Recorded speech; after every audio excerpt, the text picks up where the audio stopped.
Assalamu alaikum. Welcome back to another video. I hope you are fit and fine and you are practicing spoken English every single day. সুপ্রিয় শিক্ষার্থীরা কেমন আছেন? আশা করি সবাই অনেক বেশি ভালো আছেন। চমৎকার আরও একটি নতুন ক্লাস নিয়ে আপনাদের মাঝে উপস্থিত হয়েছি। সকলকে ওয়েলকাম করছি এই সুন্দর সেশনটিতে। তাহলে চলুন আমরা আসলে মূল ক্লাসটি আলোচনা করি। Late get start.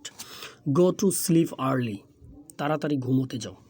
এখানে কিন্তু কোনো ব্যক্তিকে ইন্ডিকেট করে বলা হয়নি যে অমুক তমুক সমুক ইত্যাদি, কিন্তু আপনি যার দিকে ইশারা করে বলবেন এই কথাটা তাকেই ইন্ডিকেট করা হবে। এই কিছু কিছু বিষয় থাকে যেগুলো উজ্জ্বল, মানে সাবজেক্টকে সরাসরি কিন্তু সেন্টেন্সের ভিতরে দেখা যায় না, ঠিক আছে?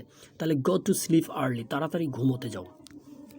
গেট আউট জাস্ট নাও, এখনই বের হয়ে যাও। গেট আউট জাস্ট নাও, এখনই বের হয়ে যাও। এই এখনই বেরিয়ে যাও বা বের হয়ে যাও এর কিন্তু অনেকগুলো ইংলিশ রয়েছে, তবে আমরা ফর্মাল যে ইংলিশগুলো ব্যবহার করি, ফর্মাল যে আর্টিকেলগুলো ব্যবহার করি, তার ভিতর গেট আউট জাস্ট নাও এটি একটি চমৎকার সেন্টেন্স। এটি সচরাচর অফিসিয়ালি ইউজ করা হয়।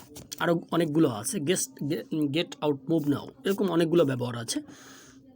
যাই হোক, ট্রাই টু রিমেম্বার, মনে করার চেষ্টা করো। ট্রাই টু রিমেম্বার এটা কিন্তু সব ফরম্যাটেই ব্যবহার করা হয়। ডোন্ট মুভ, ডোন্ট মুভ, সরে যেও না। মুভ মানে সাইড হয়ে যাওয়া বা সরে যাওয়া, হ্যাঁ? এখানে ডোন্ট মুভ, সরে যেও না। Stop talking and be quiet, stop talking, be quiet, কথা বলা বন্ধ করো এবং শান্ত হও। বি সিরিয়াস ইন টাইম, সময়ের গুরুত্ব দাও। বি সিরিয়াস ইন টাইম, সময়ের গুরুত্ব দাও। এখানে বি অর্থ কিন্তু হওয়া। সুপ্রিয় শিক্ষার্থীরা, এই বিষয়টি কিন্তু বি অর্থ হওয়া, এরকম আরও অনেকগুলো অর্থ রয়েছে, কিন্তু এখানে সময়কে বোঝাতে, মানে একটা এসটি অবস্থাকে বোঝানোর ক্ষেত্রে বি ব্যবহৃত হয়েছে। বি সিরিয়াস ইন টাইম, সময়ের গুরুত্ব দাও। ডোন্ট মেক মিস্টেক, ভুল করো না। ডোন্ট মেক মিস্টেক, ভুল করো না। এখানে কিন্তু কোনো সাবজেক্ট রয়েছে না, রয়নি।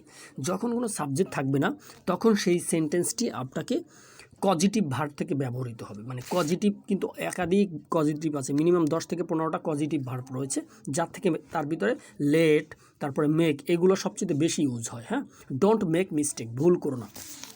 সুপ্রিয় শিক্ষার্থীরা, এই চমৎকার সেশনটি যদি আপনি ভালোভাবে বাসায় প্র্যাকটিস করেন তাহলে এই ব্যবহারগুলো খুব শীঘ্রই আপনি আয়ত্তে নিয়ে আসতে পারবেন, এবং এই ব্যবহারগুলো কিন্তু আপনার লাইফে অনেক বেশি ব্যবহৃত হয়। এই ছোটো ছোটো সেন্টেন্সগুলোকে কখনো স্কিপ করবেন না, এগুলো খুবই ইম্পর্ট্যান্ট এবং খুবই কার্যকারী, এগুলো খুবই কাজে আসবে। সবাই ভালো থাকবেন, সুস্থ থাকবেন। আজকে এখানে শেষ করছি। আসসালামু আলাইকুম।